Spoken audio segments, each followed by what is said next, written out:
Welcome to The Explainer. Today, we're digging into a pretty massive and mysterious growth surge that's happening right now on the Apertum blockchain. It has exploded with new users, but here's the thing.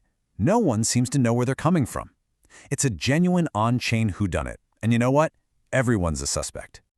Okay, so let's just dive right into this with the headline number that has the entire Web3 space turning its head. We're talking about a growth spike so massive it just screams that something big is happening behind the curtain. Get this. In just a few short months, Apertum got hit by a tidal wave of 68,000 new active wallet addresses. And look, this isn't some slow burn. This is a flat-out explosion of new activity hitting the network all at once. And this chart really puts the scale of it into perspective. The network just rocketed up from about 32,000 wallets to nearly 100,000 today. A jump like that fast, it's practically unheard of. This isn't just random growth, you know? This signals real-world adoption is happening. But who's lighting the fuse? The source of this explosion is a genuine mystery, and that's the million-dollar question. Now, to understand why this new growth is so strange, we first need to look at how Apertum grew in the first place. See, in the beginning, the story was, well, it was pretty simple, and it was all about one dominant player. In the early days, one player pretty much dominated the whole scene, DAO1. This was the blockchain's very first decentralized autonomous organization, and it was the engine that powered the entire network's early explosive growth. DAO1 had this really clear, user-driven strategy. They used their DeFi tools, their mining bots, and a fantastic referral system to just pull in over 50,000 wallets completely organically. People were actually rewarded for joining and for bringing their friends along. So for a long time, the story was simple. When Apertum grew, it was because of DAO1. Simple as that.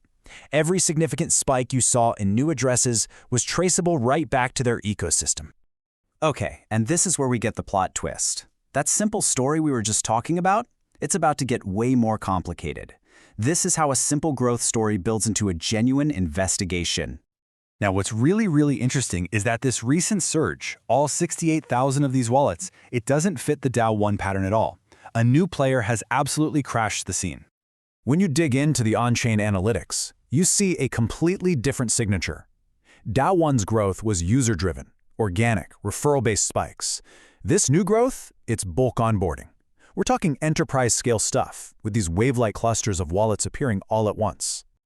So here's the crucial point. The biggest clue is revealed when we look at the data for Apertum's native digital identity system, because it's not about what is growing, but what isn't.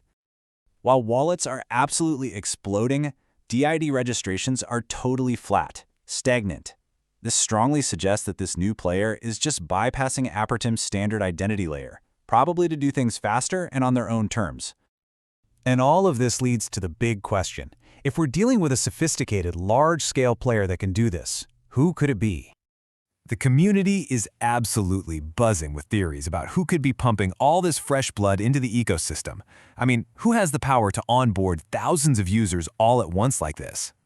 Speculation really points towards these high-stakes, high-volume sectors.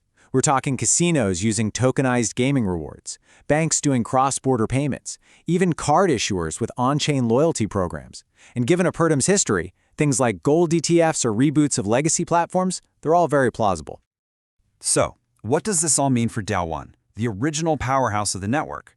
Are they being pushed aside? I mean, with a new giant in the pond, DAO1's role is changing for sure. The question is, has it gone from being the apex predator to just one among equals? We could be looking at a multi-DAO future here. But you know what? This isn't necessarily a bad thing. The fear might be delusion, right? That DAO1's influence gets fragmented. But the reality is actually diversification. More wallets mean more liquidity, more dApps, and a stickier, stronger, more resilient ecosystem for everyone. Really, this whole surge is a sign of maturation. It shows that Apertum is ready for prime time.